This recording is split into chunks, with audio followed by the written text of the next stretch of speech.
Eu tenho 34 anos e por um período na minha vida eu ganhei 20 mil reais. Valores que na época já era muito e até hoje é muito dinheiro. A primeira vez que eu ouvi isso que eu vou compartilhar com vocês foi muito chocante. Para falar a verdade, eu não concordei a princípio, mas eu aceitei, né? Fui respeitoso com quem estava falando.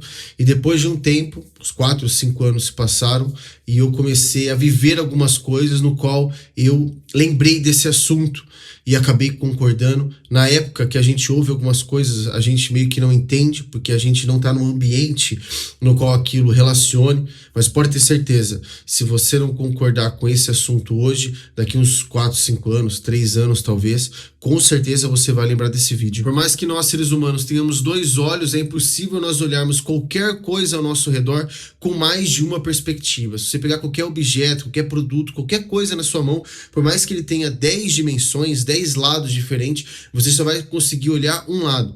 Frente, atrás, de um lado ou de outro. Mesmo que você coloque um espelho atrás, você fala, olha, eu estou olhando à frente e atrás. Você está vendo o reflexo de um dos lados, mas de fato você não está vendo. Isso é uma limitação que nós temos, né, a nível físico, hardware, vamos assim dizer, e também se reflete na parte mental. Muitas das vezes é quase impossível nós olharmos uma pessoa e entender ou perceber, observar todas as qualidades que ela tem. Muitas das vezes nós olhamos muitos dos nossos assuntos e temas da nossa própria vida de uma única perspectiva. Por exemplo, numa discussão, alguém fala alguma coisa e muitas das vezes aquela única coisa pode servir como borracha para uma história inteira. Muitas das vezes algo que acontece no seu trabalho te deixa muito decepcionado, pode transfigurar ou transformar a forma com que você olha o seu emprego, mesmo que aquele emprego tenha dado recurso financeiro para você comprar e realizar várias coisas. Muitas das vezes basta esse acontecimento, basta nós olharmos com essa perspectiva que a gente ignora todo o resto. Isso é uma limitação de nós, seres humanos.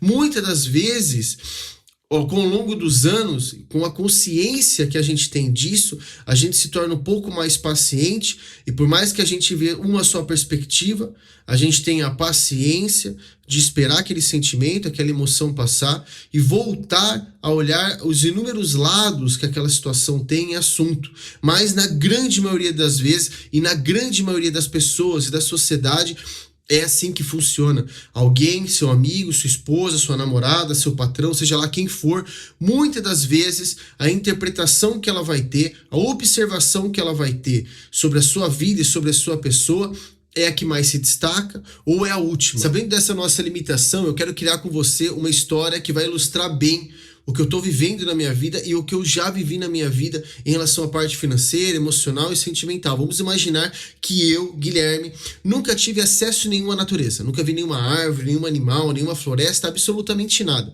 E você que está vendo esse vídeo vai me levar para um tour e explicar o que de fato é a grande e maravilhosa natureza. Vamos imaginar que em algum momento a gente se encontra com uma macieira. E você chega e fala assim, Guilherme, essa aqui é uma macieira. E a macieira tá maravilhosa, meu. A árvore tá realmente muito viva, uma folhagem encantadora, maçãs, né? Então a gente tem aquele fruto todo envernizado, aquela coisa maravilhosa. E você fala, Guilherme, essa é uma macieira. E eu olho tudo aquilo e eu fico encantado. E eu fico ali alguns segundos contemplando aquela maravilhosa árvore. E eu falo, meu, quem é que fez isso aqui?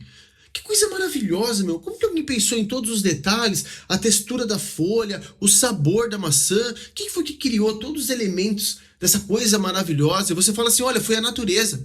Guilherme, a natureza se encarregou de fazer tudo isso aqui dessa maneira. E não fomos nem nós que plantamos. Um pássaro trouxe essa semente de algum canto, acabou caindo aqui.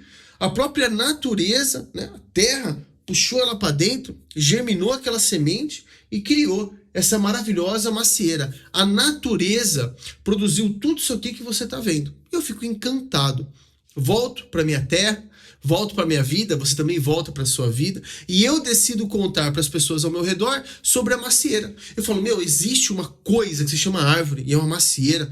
Aquilo dá maçãs maravilhosas, é um fruto maravilhoso. Eu fui lá, eu vi tudo de perto, e as pessoas ficam encantadas só de ouvir eu falar. A gente chega ao nosso ponto de encontro, eu com todo o pessoal, e você fala assim para mim, Guilherme, segue aqui então a nossa linda macieira. Aqui está ela. E ela está toda rachada, com o tronco todo destruído, seca. Não tem uma folha, não tem um fruto, pois é inverno. E é o tempo onde ela precisa estar daquela forma. E eu abismado. Falo, pessoal, não, tem algum engano aqui. Porque não foi essa árvore que eu vi. Eu vi uma árvore toda cheia de vida, com as folhas lindas, bons frutos. Não, essa árvore aqui está toda seca. Alguém fez alguma coisa com ela. Eu preciso saber quem é que fez isso com essa árvore. E todo mundo está indignado, se sentindo enganado atrás de mim.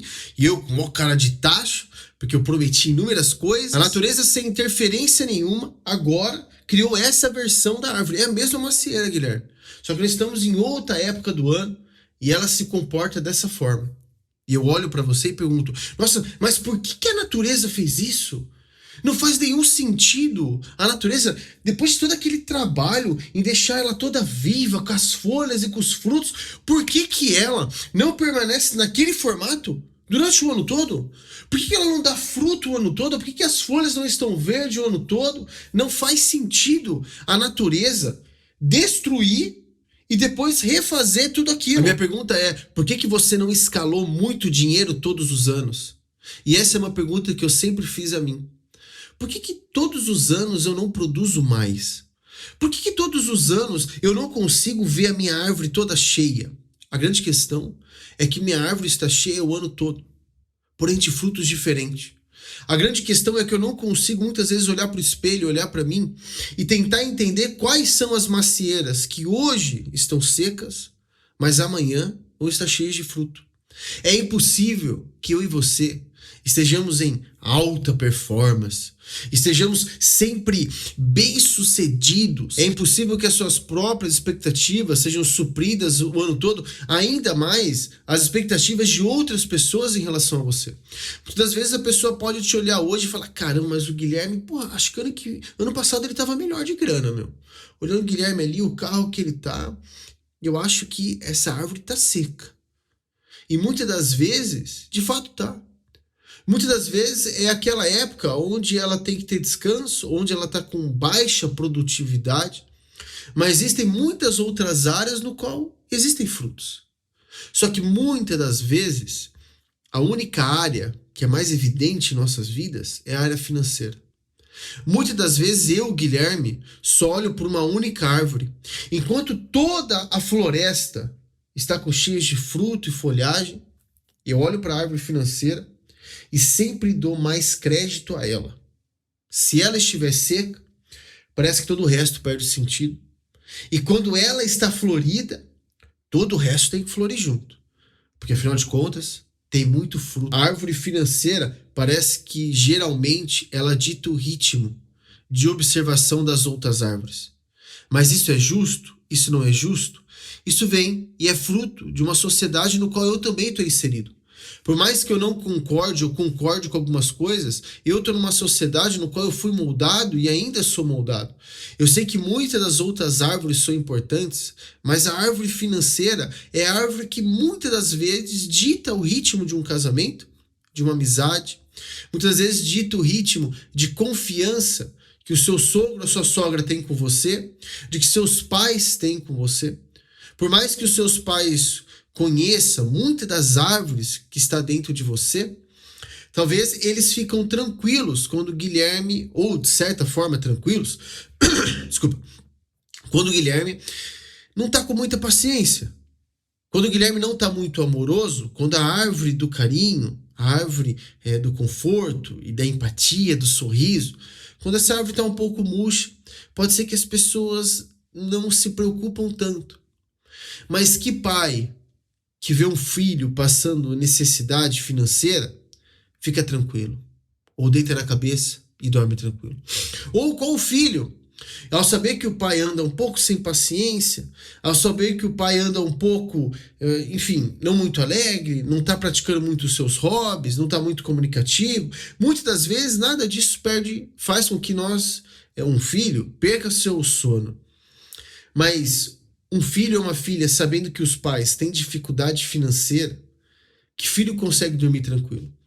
É muito estranho nós pensarmos em tudo isso. Eu não estou querendo colocar a árvore financeira como uma árvore muito pesada ou maior do que as outras, mas nós vivemos numa sociedade onde nós somos criados, ensinados e moldados, que muitas das vezes é a árvore financeira que dita todo o resto de uma floresta. Se eu concordo com isso, eu não sei. Todos os dias eu faço um exercício e muitas das vezes esse é um exercício difícil de fazer e pesado, que é olhar para toda a minha plantação de maneira geral. E saber que muitas das vezes a árvore financeira pode andar até um pouco murcha, mas existem muitas outras árvores dando fruto, a paciência, a empatia, ou até certas habilidades que ainda não tiveram tempo de dar os seus frutos, mas estão ali, crescendo, e daqui talvez 2, 3 anos, pode ser que ela floresça.